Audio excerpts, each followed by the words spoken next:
Hey everyone, welcome to today's live stream. We're going to be talking practice and effective practicing, effective habits, things like that. So please join in and leave your questions. I've already got, I think I just have one question submitted already, but feel free to leave a question in the chat.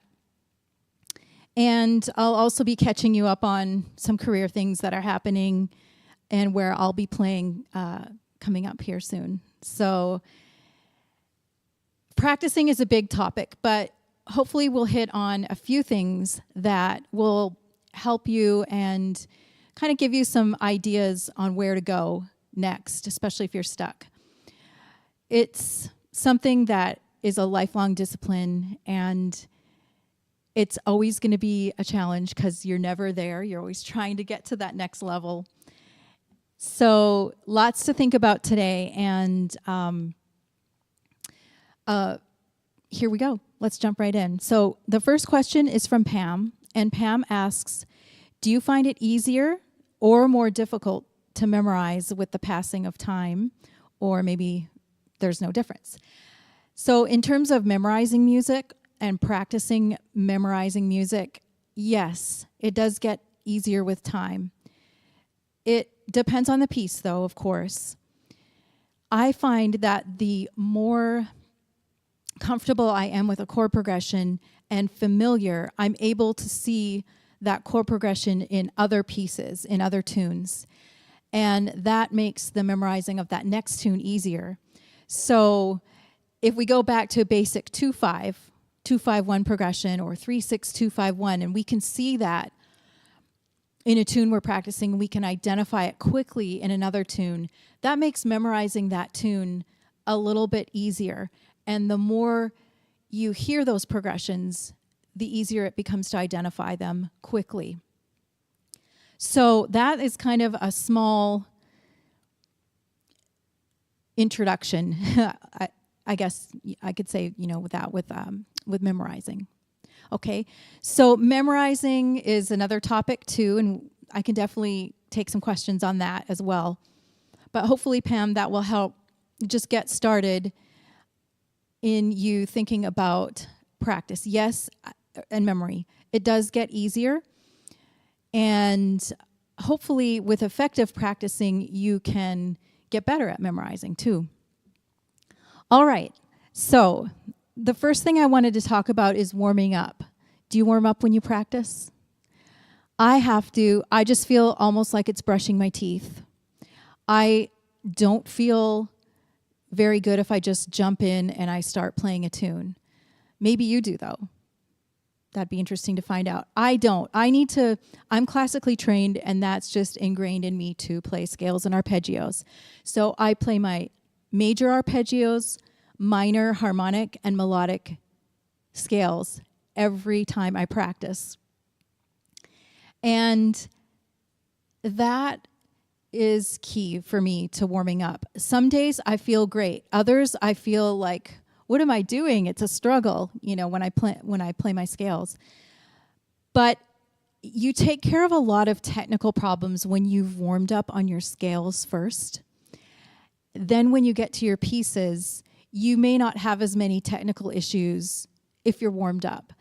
So keep that in mind when you're sitting down for a fresh practice session. Have you warmed up? And that will help kind of kickstart your session on a good note. Hi, John. Good to see you out there today. So, how we warm up is going to look different depending on our instrument, depending on our level. Of course, horn players are going to need more time playing long tones and breathing and buzzing on their mouthpiece and all that. We don't have to do that as pianists. We are already ready, to make a sound. But how we warm up is going to look a little bit different, and we're all in different stages of our musical journeys. So, warm up. Number 1. Number 2 is focus on challenging parts. Sometimes we want to avoid the most difficult parts of the practice. And that's exactly what we need to focus on. We need to focus on the challenging parts. It's not really practicing when we play something from beginning to end without stopping. That is a kind of practice when you're getting ready to perform and you want to practice performing a piece. But I'm talking about early in the practice process of a piece. You want to focus on a challenging part. You want to identify the most difficult sections and dedicate extra time to them. That is going to make for some quicker progress. Hi, Robin and Simeon. Hi. Okay, so Simeon's asking, do you have any tips for better jazz piano improvising scales? I play jazz piano a lot, but run out of improvisation scales. One of the most helpful scales for me is the half whole diminished scale, and you can use that on a dominant chord, and it's probably the scale you hear quite a bit on, a lot of jazz piano recordings. If I go right here to my keyboard, and let's see here if I can pull up my my ATEM is not working. Let's see if I can, there it is. Okay, sometimes it is gone out on me, but there it is. So the half whole diminished, like if we're talking C,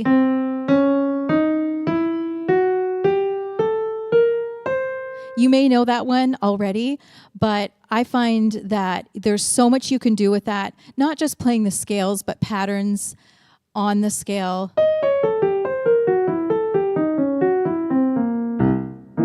And it works with a C7 C7 flat 9 or a C7 sharp 9. That works really well. You can also experiment with the whole tone scale. I know we don't do that a lot, but you can use it quite a bit when you're just needing another color.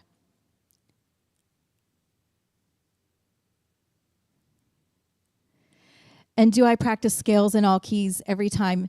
Robin asks. Yes, Robin, I do. Now, when I'm talking about my warm-up, when I'm doing my major and minor scales, that's when I play them in all keys. Do I play when I'm learning a jazz scale, like I'm practicing a diminished, half whole diminished scale or a diminished whole tone scale? It depends on the situation. Sometimes I'm practicing a tune and I just need to practice that spot. And other times I'm kind of practicing a new scale. Honestly, though, I am not the kind of improviser that thinks about scales too much. I used to, when I was in college, but now I'm more thinking about melodies that I can play. So, but I know everyone differs on how they approach scales and using them in improv. Hey, no problem. Thanks for your question, Simeon and Robin. Those were great. And I just wanted to let you know there's no question that's too basic, because chances are there's someone else who's thinking about it as well. One thing, again, with focusing on those challenging parts of a tune that you're working on, you really need to break down the tune into chunks and divide those complex sections into smaller, more manageable sections. And I actually have kind of a cool thing that I use. And maybe you've heard of this before. I call it Post-it note practice. So I've got a Chopin etude here that I used to play a lot. And I marked it up with Post-it notes so you can kind of see what I mean. This book is really used and torn apart. It's falling apart. But I just want to show you. You can use Post-it notes and you can block off a section of music so that visually, can you see that? I'll try to hold it closer. So visually, you can see, okay, this is the section that I'm going to focus on. I'm not going to play what comes before. I'm not going to worry about what comes after. But I'm working on this short section here, and I'm going to play through it slowly and carefully and correctly with the fingering that I decide upon. This has been really helpful for me to, again, be able to focus on a small section, because my eyes just want to go ahead, and if I really like a piece, I think like all of us, we just want to play it and get to the end and have fun. That's great. It really is. But when we're talking about tackling those difficult situations, sections, and maximizing practice time, this has really been helpful. So I hope that you get something out of this. Post-it note practice. You can do that on a jazz tune as well. And you can actually just mark off not even, a section of, say, 4 measures, 2 measures, or 6 measures, whatever. But you can isolate just even one lick or one line that you need to work on. Another thing that helps me as well is actually playing. So I think I got this from a string player, either a cellist or a violinist, but they were saying that your brain gets bored when you're practicing. And so when you're practicing, especially something difficult, and you're doing a lot of repetition, after about 3 minutes, you need to move on to something else. You can always come back to that section if you feel like you need to work on it more, but your brain is going to wake up and be more stimulated if you work on those next 3 minutes on the next section and then come back. It's interesting. Practicing is real brain work, isn't it? So keep that in mind. You also may vary rhythms and accents when you're practicing to, again, keep yourself stimulated and keep it from being automatic pilot. So one thing that you can do with your scales is you can practice 1 octave in quarter notes, 2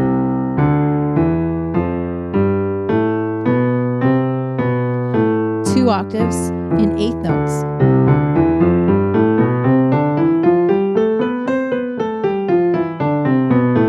3 octaves in triplets,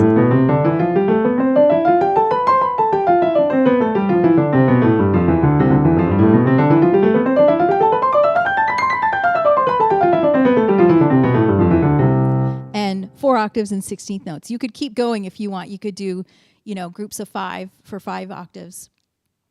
So playing things in different rhythms also, it's a good warm-up, but it's also good for your rhythm and really helps you to hear those rhythms and keep the beat solid. Hey, Tony, you're not too late. You can just jump right in. We're just kind of going from topic to topic. So if it all relating to practice somehow, bringing it back to practice. Which brings me to another point, practicing slowly. I think you probably all know this, but it's hard to do, isn't it? We want to play things at a slower tempo. This tempo, it allows you to really focus on accuracy and proper fingering. And playing things accurately is so important. I can't overemphasize that. You have to play things correctly when you're practicing, or otherwise you're practicing mistakes and you're getting into the habit of playing mistakes. And we all do this, but it's kind of difficult to break once you've practiced something incorrectly, isn't it? It almost feels wrong to do it another way. So try to, right from the beginning of learning a piece, if you need to write out the fingering, do that, and it doesn't mean you can never change the fingering if you find a better fingering, but you want to establish good habits from the get-go. And practicing slowly, you'll also notice things about your playing. You'll notice when you're doing something incorrectly. You may notice something about the harmony, and that kind of goes back to what Pam was talking about with her question. Is it easier to memorize in time?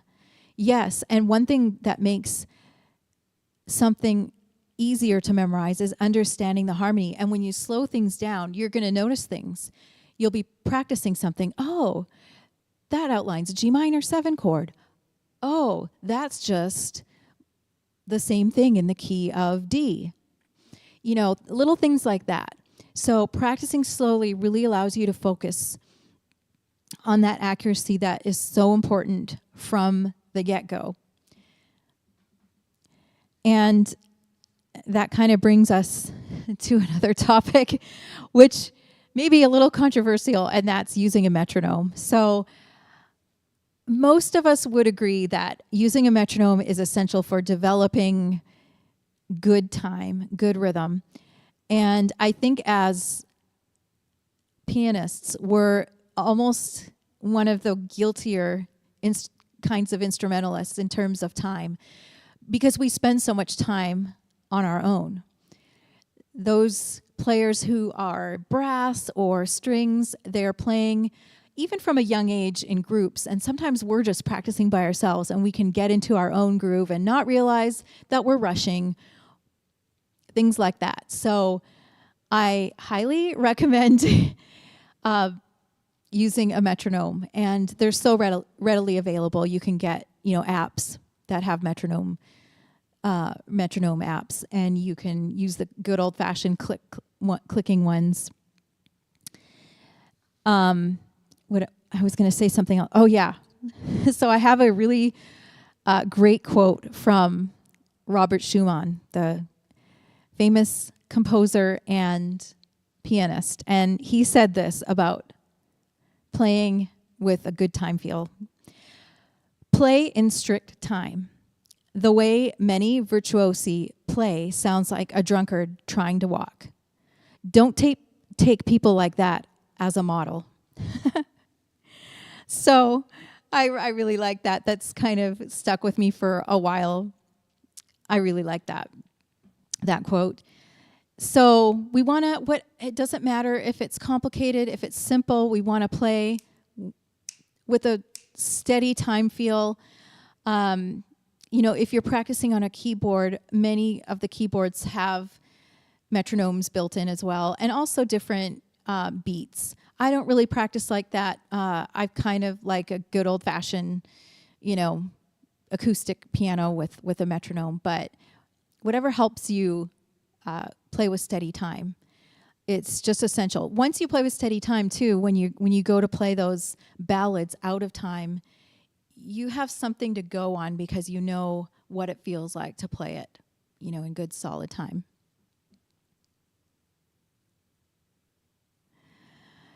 Thank you so much, Simeon. Do I have any tips for better jazz chord voicings? And thank you for being a fan of my channel. I really appreciate that. More than you know, I'm having a great time with sharing my music and recently kind of doing a little bit of, I guess you could say, jazz education with the Horace Silver video and everything. But so any tips for better jazz chord voicings? Have you heard of drop 2 voicings? Those can really open up your comping and I actually want to do some videos on comping on specific tunes using specific examples. So hopefully if you keep watching, I will try to make some videos on tunes and voicing specifically for those tunes. But yeah, the drop 2 voicing, if you're familiar with it, basically, I'll just give kind of a quick explanation. We could probably do a whole live stream on chords, right? But say I take, let's take the D major 7, just a D major 7 in root position. When I drop 2, I take the second note from the top and I move it down an octave. So that's the A. And so automatically, I'm going from this kind of closed voicing in one hand to opening up to a two-hand voicing. And I can also play the root. So that's, in a nutshell, drop 2. It can get really interesting. Say if you've got, let's take, let's see. Okay, let's take a G7 with a 9 and a 13. So I've got G7, and I've got the 7th, the 9th, the 3rd, and the 13th. If I take the B right here, down an octave,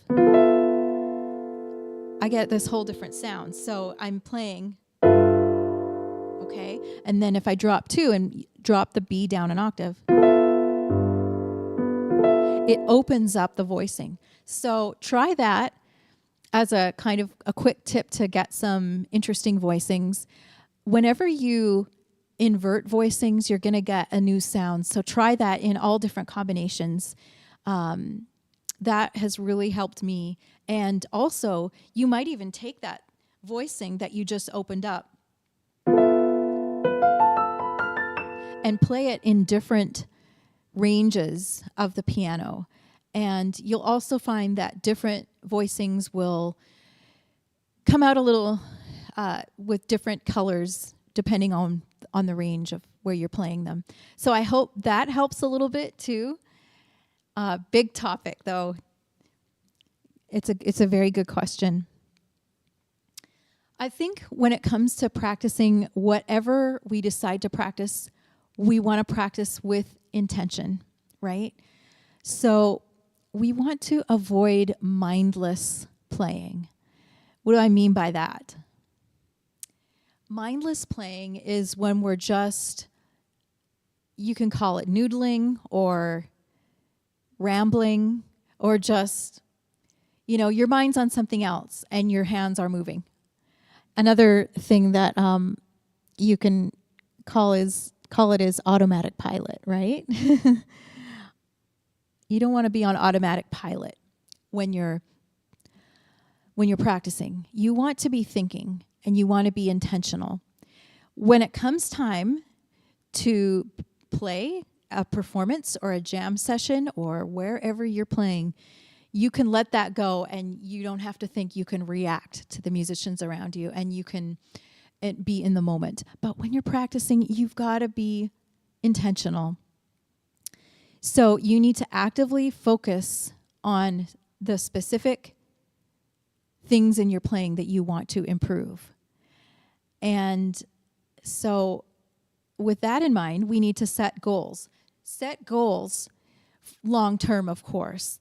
Like you want to learn these 20 tunes this year, or you want to learn 5 Duke Ellington tunes. Those are kind of long-term goals. But when it comes time to practice, I want you to think about short-term practice session goals. They could be very simple. I'm going to practice the A section of this tune today, and I'm going to be able to play it in time with the chords and the melody without hesitating. Maybe that's a goal. Or maybe it's a goal to start working on memorizing a tune. If you've practiced it enough, often you've probably got it memorized more than you even think. But having these goals will be able to keep you motivated and track your progress. You can even keep a notebook or some kind of journal, practice journal, and that may help you keep track and also kind of look back and go, hey, I've made a lot of progress. Because sometimes day to day, we feel the drudgery and it can get a little bit depressing at times. Let's be honest, right? But setting goals will help keep you motivated. So my goals often in a practice session is I'm looking ahead of what's coming up. So for me, I've got some trio gigs coming up, and I need to practice those tunes that my trio plays, Affinity Trio. And we've got some out-of-town gigs coming up, and I am doing a solo piano piece on one of them, which I don't usually do. but I'm visiting Memphis, and I'm going to play a tune by my teacher, Donald Brown, who's from Memphis. So in my practice session, I'm thinking, okay, I need to work on my trio music, and I need to practice that solo piece as well. And what challenges does that solo piece have? Well, it's the bass line that really is hanging me up. So I'll practice the bass line. And I'll go to practicing things very slowly and making sure that there's not going to be a spot where I'm doubting myself. So those kind of things, those are just a couple of examples of, what's coming up next for you musically. Maybe you're just playing for a hobby, and that's great. You may not need goals that are so regimented, but you may have a goal to learn a tune, or maybe you'd like to go to a jam session, and there are some jazz tunes that everyone should know, like All Blues and Take the A Train, and you want to learn some of those. That's a great goal to have. And so to sit down and learn some of those tunes would be an amazing goal for you. And for those of us who are professionals, we have to look at what's coming up next. Whose music am I going to be practicing if I'm an accompanist? What solo pieces am I working on? And then having mini goals for each one. So just get into the habit of doing that. I think you'll find that you'll make more progress in a short amount of time too. Most of us don't have hours and hours to sit down and practice. And just because you practice for 4 hours doesn't mean that it's been a good practice, right? So keep that in mind with setting some goals. And another big topic is not being afraid to make mistakes. Now, that might seem to contradict what I said earlier when I said don't practice mistakes. What I mean is if you're practicing mistakes, you're getting ingrained into playing them when you're performing. What I mean by don't be afraid to make mistakes is don't be afraid to take risks. And especially if you're learning how to improvise, you have to be willing to make mistakes and to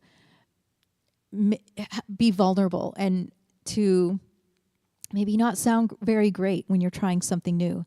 So don't be afraid to make mistakes. That's a natural part of learning. And we also find that when we're learning to improvise and developing our vocabulary, we need to start small.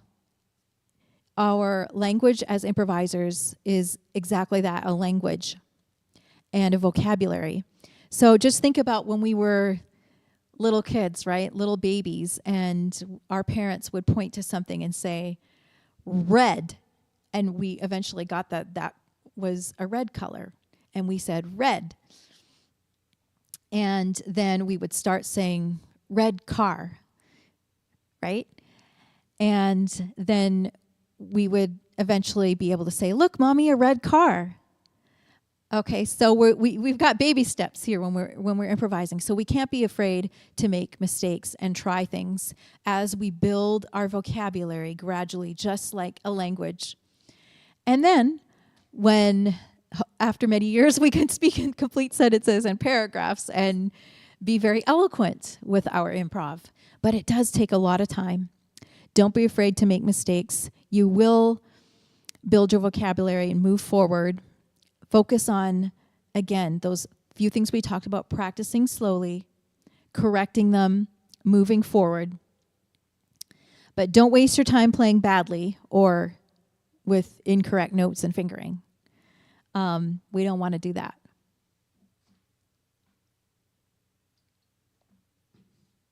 Okay, next.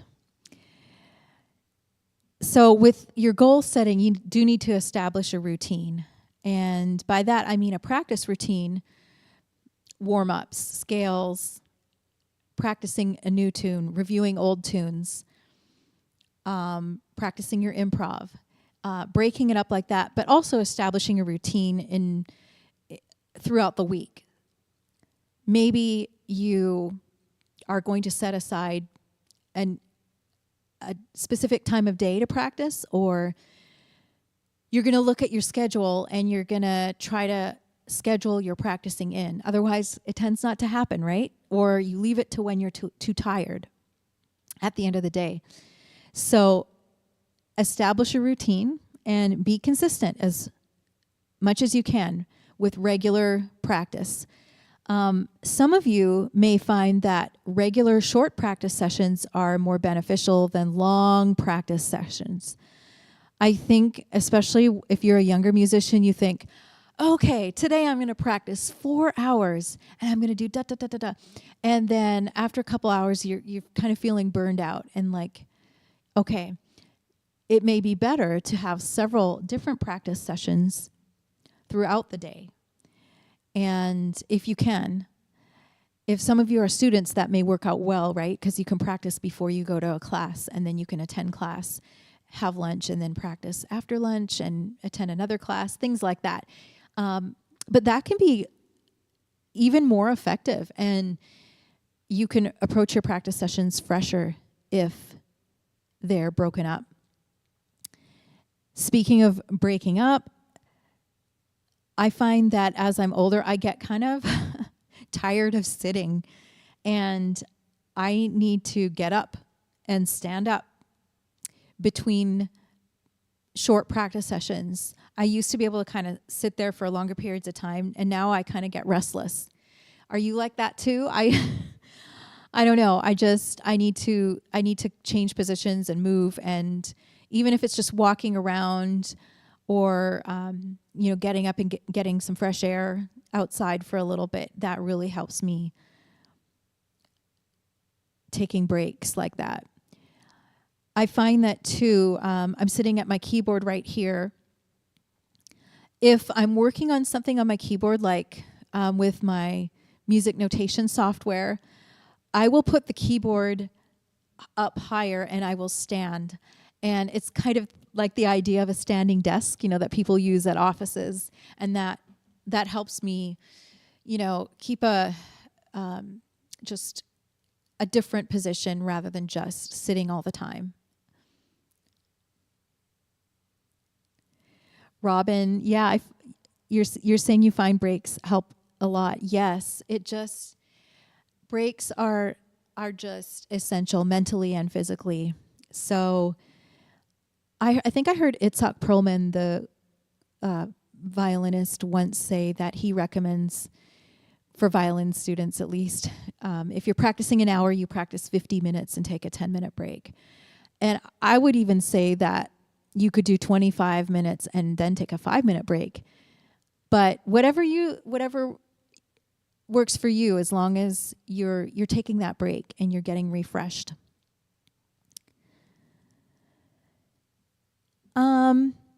Varying our practice, that's another thing I had thought to talk about. Yeah, even if you have a routine, you don't have to do the same routine every day. For example, you may want to always start with your warm-ups, but then maybe you want to work on transcribing a solo first thing instead of taking out something that you're already familiar with. Maybe you want to try something new first thing. So for me, yeah, sometimes I'm prioritizing the tunes that I'm needing to work on, the arrangements that are the next thing I'm going to perform. But at other times, I'll just jump right in, and there's some transcribed solos that I have worked on, and I go back to playing them. They're like my etudes, and I play through those. So varying the practice will also help you not go on automatic pilot.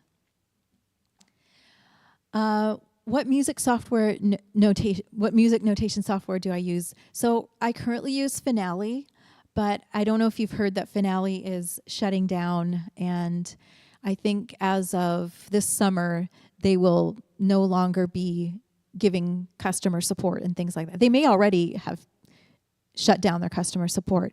So I'm actually going to be, I'm content, I guess you could say, with my Finale, the version I have right now, but I'm going to check out MuseScore. Is anyone using that? it's free, and I've watched some YouTube tutorials on MuseScore, so I'm kind of curious if anyone's using that.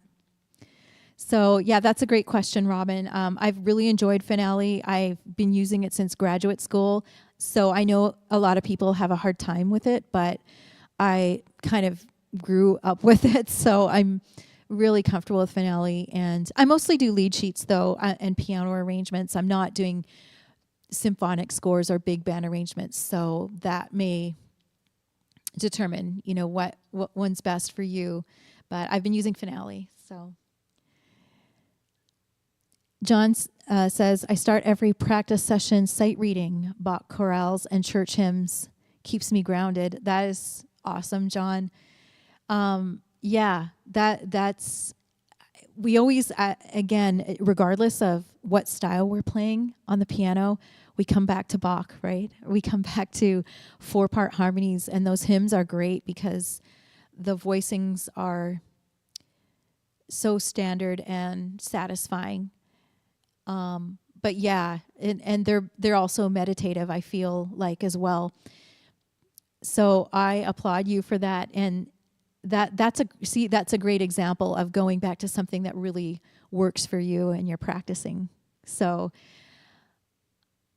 Bach is great for hand independence. Even the 2-part inventions and the little preludes are great if you don't feel up to trying the fugues. And my dad is watching. Hi, Dad. Thanks for your advice on practicing. My dad plays the accordion and says this is good advice for musicians regardless of instrument. Yeah, I will touch on some things that are just piano related, but most of these things, most of the ideas that we're talking about will apply to other instruments. So yeah, great. And Michael says, love MuseScore. Used it for years, no longer using Finale. Hey, I'm glad to hear that, Michael. I'm really excited to try MuseScore. And did I mention it's free? It is. I think I did. But just in case, I'm excited to try it. I've just created a login, but I haven't downloaded it yet. John uses MuseScore too. Great. Thank you, Simeon, again for your questions. I appreciate it. One thing that we can all do is minimize distractions when we practice. Minimizing distractions is going to enable us to concentrate and get to the level that we need mentally when we're sitting down at our instrument.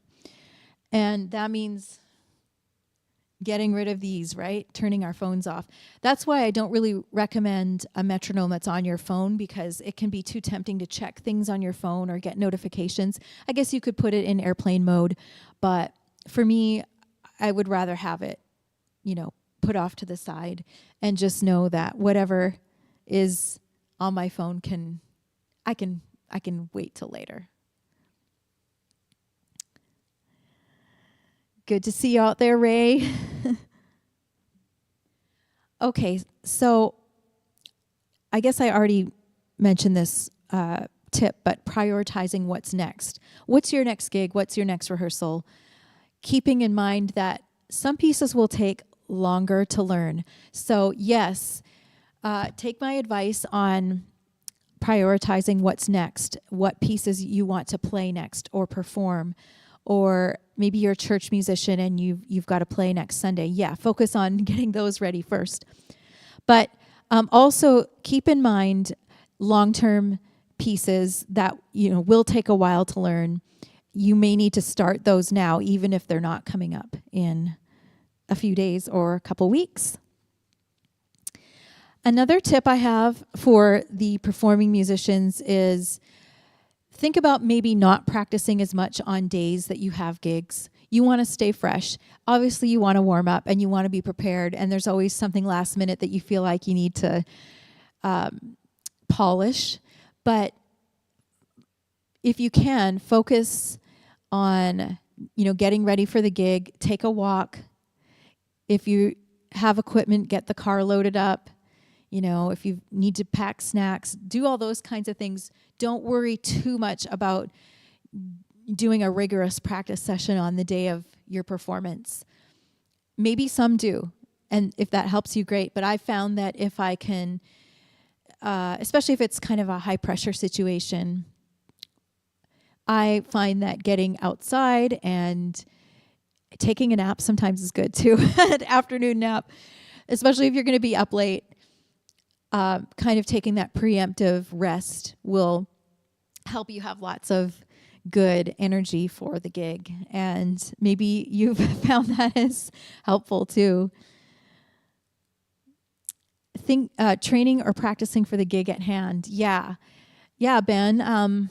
That's just really helped me. So I wanted to emphasize that today, because often the amount of repertoire we have before us is so overwhelming, isn't it? The amount of tunes we want to learn and we think we should learn. But if we have what's next, what's the next thing I have to perform in front of us, it's going to really help. Probably, John, you mentioned that you do some sight reading of hymns and Bach pieces. I found that doing some sight reading daily also helps. And sight reading should be a fairly regular part of your practice routine. You just get better at reading. There's really no downside to it. And we've all got stacks of music that on our shelves that we need to read through. And don't worry about if it's more of a beginner or an intermediate piece. If you're an advanced player, that can be just as helpful and enjoyable to sight read. And then sight read lead sheets too. You might come across some new chords or new progressions that will help you, learn tunes. I've also found that when you're sight reading tunes, you often find that your hands will get to the chords quickly if you've been practicing your progressions. So it's a good way to tell if what you're practicing is paying off, because you should be able to, sight read through a lead sheet. This may not apply to some instruments, but practicing hands separately is so important as a jazz pianist. You want to practice some chords, you want to practice melodies separately, bass lines, walking bass lines, Latin bass lines, all kinds of things. If you're working on something Latin, you can practice and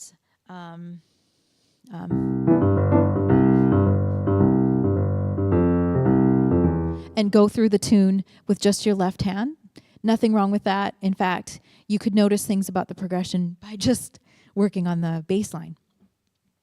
And of course, if you're doing more complicated bebop melodies or tunes like maybe a Chick Corea tune, Armando's Rumba, something with a lot of longer lines, you can really practice hands separately to make sure you're getting those accurately. He's got Chick has a lot of octaves.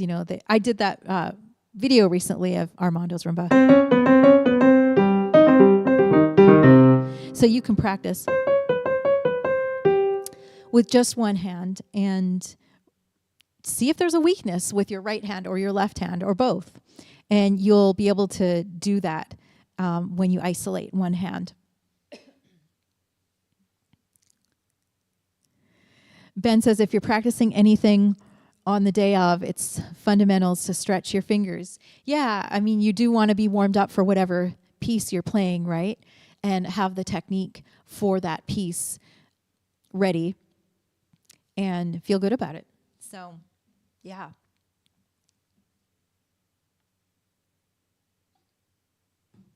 Here's something I would also like to address, and that is, are you playing pieces that are at the appropriate level for you?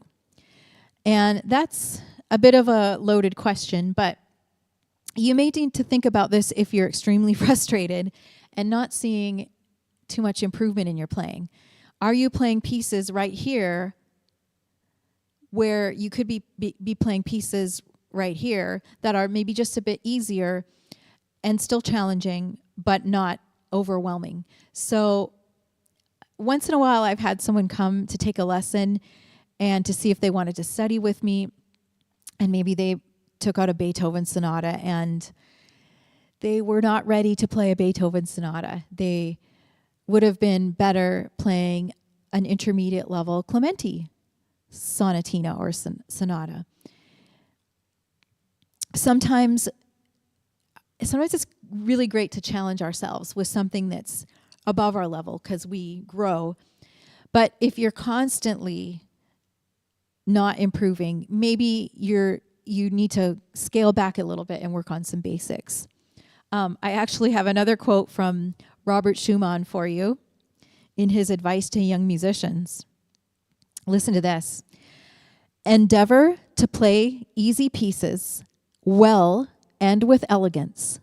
That is better than to play difficult pieces badly. Okay? That's really sobering, isn't it? Endeavor to play easy pieces well and with elegance. And there's something to that. Playing an easier piece with good time, great time feel, with the good phrasing and the correct fingering for you, and at a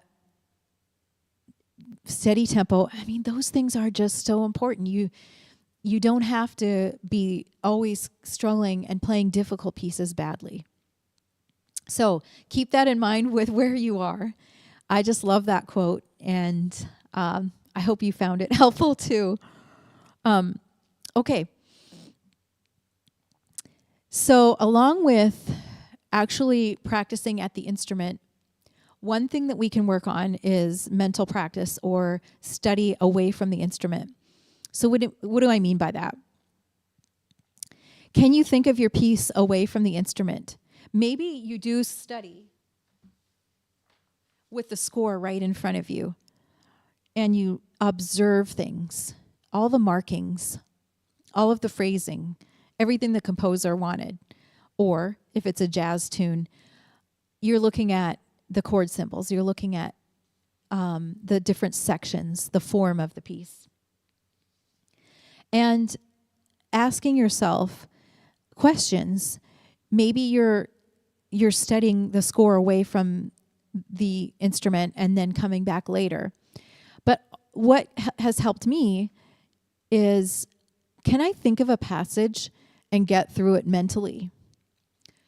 And I will think of certain pieces and I will try to play through them away from the instrument. Can I actually visualize me playing them? Do I get stuck anywhere when I'm practicing it mentally? And the more you do that, you can really identify places in the piece that you may be able to really take note of it and realize, you know what, I really don't know what those notes are.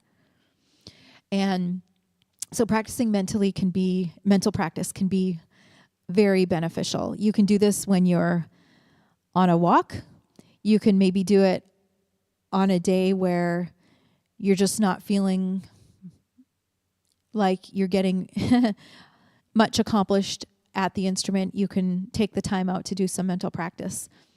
That has really been helpful. Visualize the score, visualize the fingering and the notes, and see, can I duplicate it away from the instrument? Okay. My next tip is being able to record yourself. How many of you are recording your practice sessions, or record yourself now and then, or record your gigs? This can be a great way to identify some weaknesses and some things in your playing that you like. So again, recording doesn't have to be, to be this harsh judge and to, start thinking badly about your playing or anything like that. But you can notice things that are happening. So I've noticed when I listen to a recording of myself or see a video that, you know what, I took that too fast, or I'm not accenting my lines enough. Things like that you can really notice when you're recording, and you don't notice when you're just playing by yourself in the practice room. So that's something that I really recommend. There are some apps that you can use. I think I use one called Easy Recorder or something like that. There's probably different ones out there. The one I'm thinking of is called Easy Voice Recorder, but I'm sure there's a lot of different kinds out there. So I'll sometimes just pull that out, and sometimes I've actually played an idea for an arrangement or a composition and recorded it really quickly with the Easy Voice Recorder. But sometimes I'll record myself and think, is what is coming out? Is this the same thing that I'm hearing in my head? So I recommend recording yourself and being very honest with yourself. And again, find the positive things. Find the positive things that you like in your playing. What's happening that's going really well? Oh, I'm playing that swing tune and I'm playing with a really strong groove. Or I played that melody and it was really clean and it sounded great. Or maybe if you're playing solo piano, I really like how those voicings that I use. So make sure you acknowledge to yourself some of the good things you're doing. It's not just, finding the weaknesses. John says, well, I got the difficult pieces done badly down pat. Oh, man. Well, again, that's just kind of a quote to give us a little kick, But I can relate. Now, sometimes we could really use an accountability partner. And what do I mean by that? Is there another fellow musician who you know that you can have a conversation with or get together with and talk, practicing? How's it going? Can you listen to me play this? How does it sound? And bounce ideas off of. So many of you know that I have a pretty good relationship with bassist and vocalist Kristen Korb. We have worked together a lot throughout the years. And when we were in our 20s, we used to get together on an almost weekly basis. And we would say, okay, I want to learn this tune. I want to learn this tune. Okay, let's learn these tunes. And next Wednesday, we'll get together and play through them. And just having someone to hold you accountable for your work is a great thing when you're practicing, and knowing that, hey, this person's going to ask me about how I'm doing, just kind of like a friend would when you're going through some hard times or you need some spiritual advice, right? Having someone that good friend, musician friend, who's going to hold you accountable will really help. And boy, Kristen was really a great help for me during those years. And now my colleagues, sometimes I will ask them, sometimes I'll tell them, you guys, I'm really in a slump right now, or you guys, I'm feeling really stale in my improv. I'm not playing fresh ideas, and they'll encourage me and get me through it. So that can be really helpful. I'm wondering if anyone else out there has had that accountability. So, hi Enrique. I think that's how I say your name. I hope I'm saying that correctly. Some advice for a novice jazz pianist how to finger some method, especially those fast runs up and down. Well, one thing that can help you when you're trying to find a good fingering for your quicker runs and things like that, Enrique, is you can build a good foundation for fingering, again, if you've practiced your scales. Don't underestimate the value of scales, not only for knowing the particular key and getting familiar with that key, but also for learning the geography of the instrument, okay? The scales are going to give you patterns and things that will help you with your fingering that are so fundamental that will save you a lot of trouble in the long run. So get those good fingerings from scales, because a lot of the runs will incorporate some passages from scales. So I hope that helps. If it's a specific fingering, it may help to, on a specific tune, it may help to ask a teacher or another musician who plays the same instrument, hey, I'm really struggling with this section. What fingerings are you using? We often do that as musicians, and that really helps as well. In terms of a specific run, in general, you might think, and there's always going to be an exception to the rule, but do you see how on our hands we have these 3 fingers are the longest, right?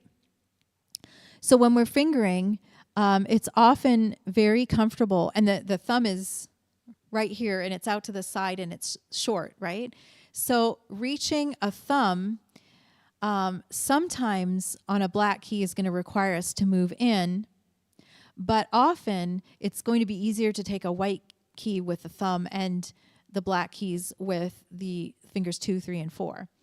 Not always the case, but think about B major, right? 1, 2, 3, 1, 2, 3, 4, 5. So those longer fingers are on the black keys. Sometimes when you're fingering, you may find that a different finger can work only because of, again, the maybe I should say topography of the instrument, right? The black keys are higher up, and they're also, they're farther in. I hope that helps. Again, ask a teacher or another musician if it's a specific passage that you're working on. So all of this takes a lot of patience. And I did want to address patience today.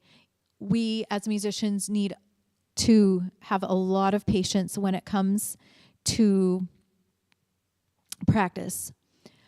Progress takes time. Try not to compare yourself with what you did yesterday or the day before, but look back a week ago, a month ago, a year ago. What can you do now that you couldn't do then, right? That can really help. And again, if you've recorded yourself, you could record yourself a year from now, and you can hear, some improvements that way. But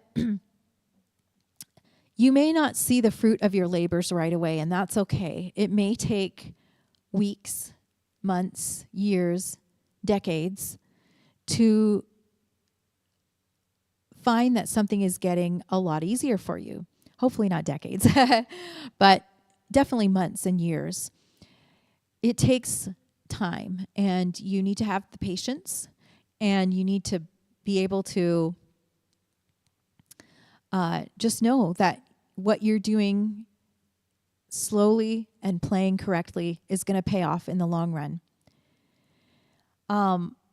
Patience is not easy. I think even after a long time of being a professional musician, I'm still not very patient. So I think it's a discipline. You have to keep working on it. So that's when someone who's holding you accountable can help, right? Because they can say, hey, I noticed that you're playing great now. I can really tell you've been working. So hopefully that'll help too. You're welcome, Enrique. Thank you. Thank you for your question. So,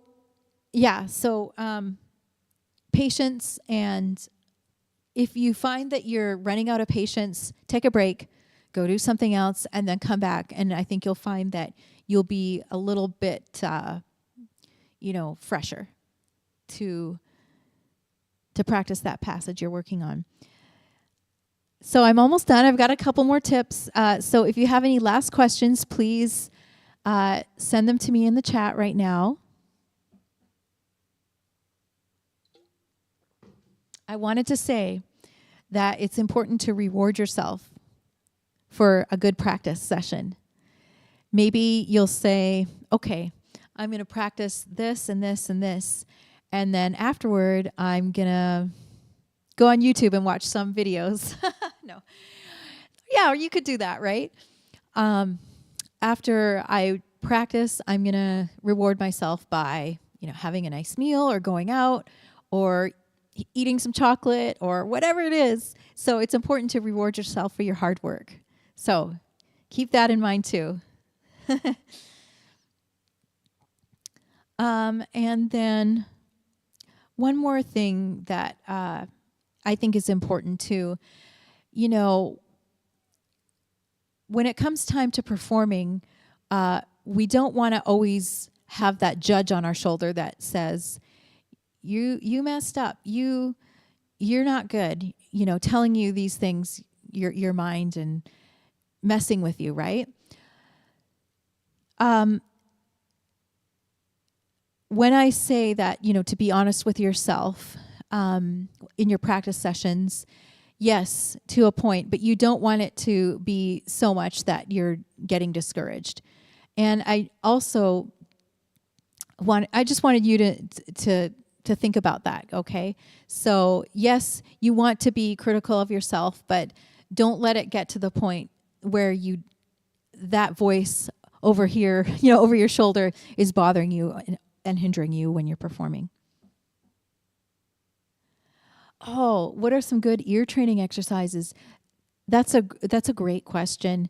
One thing that I find for ear training that's good is to pick out melodies by ear, even simple ones like Happy Birthday or, just simple folk songs. Figure out what they are by ear and transpose them. That's always a good transposing is great for any musician. You understand the music in a different way if you can transpose it in a better way, more in a deeper way. But one easy way to practice ear training, especially if you're trying to learn your intervals, is by playing a note and then trying to sing whatever note it is. So maybe I'm practicing a major third. La. And then testing yourself. So I can try to hear that third in my head and then sing it and then play it. Singing is really helpful to develop your ear. And then I might try it with a minor third. La. Oops. See, I was flat. So I want to test myself like that by playing a note and trying to sing the different intervals. Sometimes it helps to think about a particular song and identify that song with an interval. So, for example, a perfect fifth. What's a song that's a perfect fifth? Now I'm forgetting them. So let's see. Isn't that the Star Wars one? I can't remember. But anyway, let's do a sixth, okay? Do you know the song "My Bonnie Lies Over the Ocean"? My Bonnie lies. Okay, so if you can think of a tune, think of that tune and then sing that interval, and then that'll help you get that sixth. So let's see. Does that help? MWTG. Hopefully that helped with ear training. But learning things from recordings has really helped me too. And since I've done it for so long, I can also hear groups of notes, and I often know what the voicing is because I'm just so familiar with it. So the more familiar you get with different voicings and chord qualities, the easier it gets to, identify them. And if you're transcribing, your ear's going to get better. If you're singing, your ear's going to get better. That kind of thing. So, hopefully. Oh, the Days of Wine and Roses.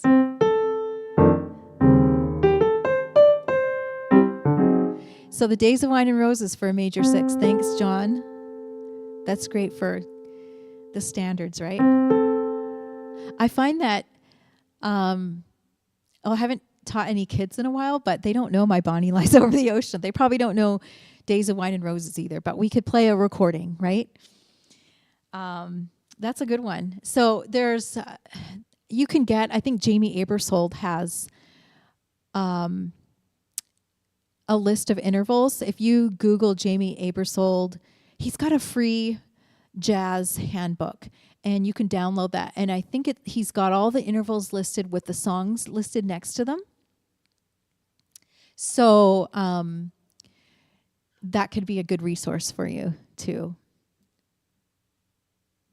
Do I do my own bookings or go through an agent? Most of the time it's my own bookings. There's been a few agencies that I've worked with a little bit before, but for the most part, I do my own. And which brings me to the, I wanted to let you know where I'm playing next, just in case you're in one of these cities. So Wednesday, February 12th, I'll be at Winter's Jazz Club in Chicago, and the sets are at 6:30 and 8:30. So if anyone lives near Chicago, we'd love to see you there. And then I'm headed to the Memphis area Germantown Performing Arts Center in Germantown, Tennessee on February 21st. That's with my trio. And then on the 22nd, February 22nd, I'll be at Evangeline's in St. Louis. So if you know anyone in those areas or you're from there, it would be great to see you. And then I'll be back in Chicago on March 5th at Pianoforte. I've never played there before, but it's going to be a performance and a live radio interview with WDCB. Hey, Gary, tuning in from Michigan. Good to see you, Gary. So any other questions? I'm just about to wrap it up, but that's where I'll be. And you can always check my website, PamelaYork.com, for all of the details for those shows. I will be going to Oregon at the end of April, 24th, 25th, and 26th, and I'll be back at the Jazz Station in Eugene. So that's going to be fun. And then there are a couple other gigs while I'm out on the West Coast. So I'm looking forward to that. So I just wanted to remind you all too of my Patreon page. If you go to the link in the description, you'll find my website there and my social media links, and also my Patreon page. And that's where you can, I do offer lessons through Patreon, but I also offer just a $5 membership for a monthly live stream and a $10 membership, which gives you the live stream and my arrangements and transcriptions.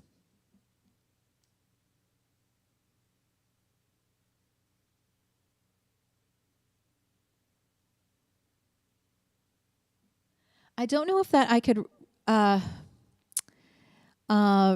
printed or digital method that would help with fingering.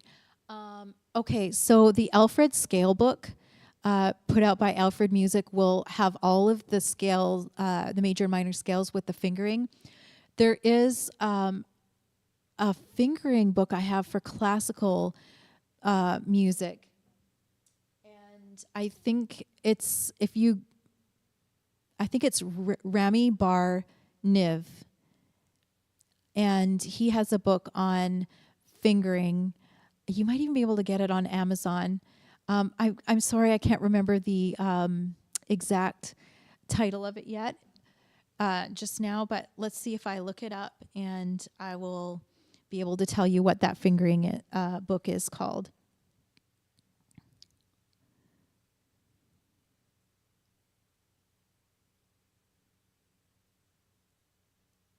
But I do recommend the Alfred Scale book for fingerings. Oh, The Art of Piano Fingering by Rami Bar Niv. And like I said, it's BAR-NIV. And it's very helpful especially if you're learning classical music. It's got examples from different classical pieces, and he gives fingering and alternate fingerings. So that could be a help for you. I'm hoping that would be a help for you. But as far as jazz fingering, I don't know if there's a fingering book out there or any digital resources. Oh, Jamie Abrams sold. Sure. You got Jamie right, Robin, Jamie, and then Abersold is Aebersold.